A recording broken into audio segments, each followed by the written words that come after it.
Welcome back. Break پہ جانے سے پہلے آپ نے سنا کہ ہیلتھ منسٹر مخدوم شہاب الدین کہتے تھے کہ شاید حکومت کی اتنی کیپیسٹی نہیں ہے جتنا بڑا کرائسس ہے اس کو ڈیل کرنے کے لیے. حسن عباس صاحب، کوئی بھی جب فلڈ آتا ہے اس کے بعد پوسٹ فلڈ جو ایک ایونٹس ڈیولپ ہوتے ہیں اس میں ہیلتھ ایک بہت بڑا میجر ایشو آتا ہے. اور اگر ہم ورلڈ ہیلتھ آرگنائزیشن کی جو اسٹیٹسٹکس دیکھیں تو اس میں بھی وہ کہہ رہے ہیں کہ پاکستان میں وبائیں پھیل سکتی ہیں، کالرا، گیسٹرو، ڈائریا اور ڈفرینٹ واٹر بورن ڈیزیزز. جو آپ نے باتیں سنی مخدوم شہاب الدین صاحب کی، حکومت کی کیپیسٹی نہیں ہے، انٹرنیشنلی اس پہ کچھ ہو سکتا ہے، کیا آگے کا راستہ ہو سکتا ہے؟ جی، ایک تو پہلی بات یہ کہ ظاہر ہے کہ اس وقت جب کرائسس ہوتا ہے بڑا پاپولر ہوتا ہے گورنمنٹ کو کرٹیسائز کرنا، اور ہمارا ڈیموکریٹک رائٹ ہے. میں صرف اتنا ضرور عرض کروں گا کہ یہی حکومت ہے، یہاں کی بیوروکریسی وہی ہے جو ہمیشہ سے تھی. پہلی حکومتوں نے بھی اسی سٹرکچر کو سامنے رکھا اور وہ انتہائی انکمپیٹنٹ ہے.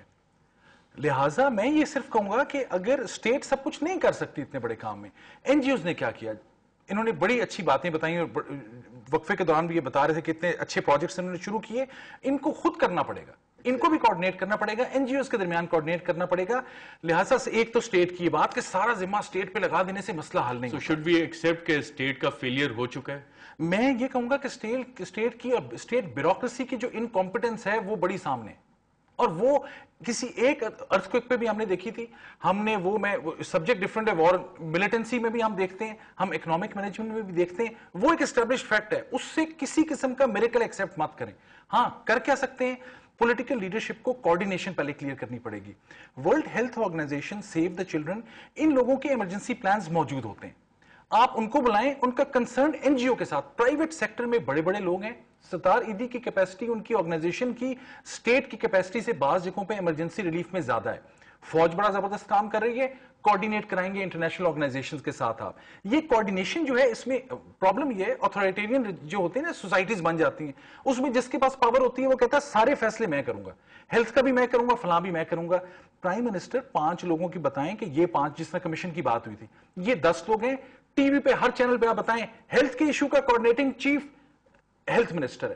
جہاں پہ کوئی law and order situation create ہو رہی ہے اس کی وجہ سے، اس کا کوارڈینیٹنگ ٹاپ پرسن یہ ہے. پہلے 10 دن میں تو جتنی منسٹریز ہیں ان کے منسٹرز نے تو کوئی میٹنگز ہی نہیں کی ہیں کہ اپنی میٹنگز کر کے گورننس ایشوز آپ ریزالو کرتے ہیں، اس پہ اسائن کرتے ہیں ٹاسک کہ یہ کرنا ہے. نصیر بھٹا صاحب، نواز شریف صاحب بات کی، حسن عباس صاحب نے کوارڈینیشن کی. جب ان کا ابھی تک رسپانس نہیں آ رہا پرائم منسٹر سے، تو یہ 2 سیاسی پارٹیاں کوارڈینیشن کیسے کریں گی جو 2 بڑی سیاسی جماعتیں ہیں آپ کی؟ ارشد بھائی، یہی ایک نقطہ ہے کوارڈینیشن کا، کہ کوارڈینیٹڈ ایفرٹس اگر ہوں گی تو جتنی ہم لوگ کر رہے ہیں اپنے طور پہ ایکسرسائز، میں 10 ٹرک لے کے جا رہا ہوں کسی جگہ پہ، کوئی 5 ٹرک لے کے جا رہے ہیں، اور کہیں پہ ضرورت کچا ایریا میں ہے اور تقسیم ہم پکا ادھر تھل ایریا میں کر رہے ہیں، تو تھل ایریا میں جب ٹرک جاتا ہے تو وہیں پہ وہ ٹرک لوٹا بھی جاتا ہے، تقسیم بھی ہو جاتا ہے. اور جو لوگ اس وقت سٹرینڈ کنڈیشن میں ہیں، جن کو ابھی ہم نے ریسکیو دینے، چونکہ دیکھیں first step is rescue, second step is relief, and the third step is rehabilitation.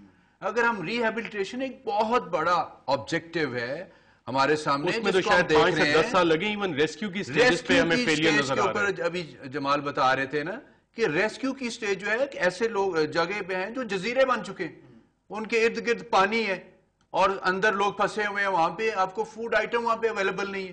تو اگر کوارڈینیٹڈ ایفرٹ نہیں ہوگی تو ہماری جو ایکسرسائز ہوگی اٹ ول بی ملٹی پلائڈ بھی اگر ہم کر لیں گے تو وہ نتائج ہم حاصل نہیں کر سکتے جو ہمیں کرنے چاہیے. اب دیکھیں ایک چیز تو یہ ہے کہ یا تو ہم اس کو فوکس کر کے سینٹرلائز کر دیں، اور دوسرا یہ ہے کہ میاں صاحب نے جو تجویز دی ہے ویری ویری ٹائملی، ساری دنیا نے اس کو اپریشیٹ کیا ہے. سب سے شاید میاں صاحب بھی یہ جانتے تھے کہ یہ ایکسیپٹ نہیں ہوگی. جمال لغاری صاحب، نہیں ارشد بھائی، اس کے اوپر ایک بات سن لیں. میاں صاحب نے جب بات کی ہے پرائم منسٹر سے بات کی ہے تو prime minister without any discussion انہوں نے مانی ہے، اسی وقت مانی ہے. دیر اینڈ دین انہوں نے کہا جی ایبسلیوٹلی اٹ از کریکٹ.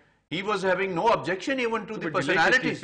میں چاہتا ہوں کہ پرائم منسٹر صاحب کو اختیار دیا جائے کہ جو وہ فیصلہ کرتے ہیں اس کی تعمیل ہو. وہ ایگزیکٹو ہیڈ ہے، اس کا فرض بنتا ہے کہ وہ exactly. اور پرائم منسٹر تو ہو چکی ہے. Prime minister is all powerful. Prime minister کو پرائم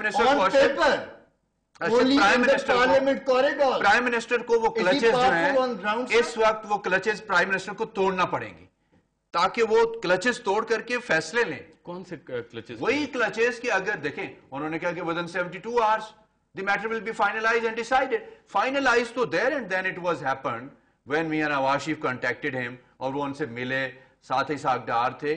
انہوں نے کہا جی یہ ایشو ہے، لوگوں کی کریڈیبلٹی نہیں ہے، لیک آف کریڈیبلٹی ہے. کتنا سمے درکار ہے، کتنا یہاں پہ لوگ مر رہے ہیں، لوگ محصور ہیں، ان کو ریلیف پہنچانا ہے. یہاں پہ فیصلے ہو رہے ہیں کہ اور سیاسی جماعتوں کو مشورے میں لیں گے. راکٹ سائنس نہیں ہے، قدم ہے اس کے اوپر. تو میری پارٹی لیڈرشپ کو میں یہیں پہ باور کرا رہا ہوں اس پروگرام کے تحت فوری طور پہ وہ ہاں کریں، اپنے سیاسی اختلافات پنجاب کی حد تک میاں صاحبان کو ختم کریں. اور میں کہتا ہوں 5 عوام کی خاطر ابھریں. میاں صاحب نے 5 کیے، وہ 5 اور کر لیں، اور لے آئیں، این جی او سے لے آئیں، ٹیکنوکریٹ لے آئیں، لے کر کے ان کو کہیں یہ ہے آپ کا آفس، آپ بیٹھ جائیں، سینٹرلائز کریں، ورکنگ کریں اور ڈویژن کریں، اور فوری طور پہ علاقوں میں مہنگائی کو کون کنٹرول کرے گا. بالکل یہ سارے ایشوز ہیں جو ایک منٹ قیمتی ہے اس قوم کا، اور ہم لوگ جو ہیں میں کہتا ہوں we are committing a crime. اگر بالکل وقت بہت قیمتی اور وقت گزرتا بھی جا رہا ہے. اس وقت ایک وقفہ لیتے ہیں اور وقفے کے بعد جب ہم واپس آئیں گے تو اسی موضوع پہ اپنی گفتگو جاری رکھیں گے. ایک وقفے کے بعد.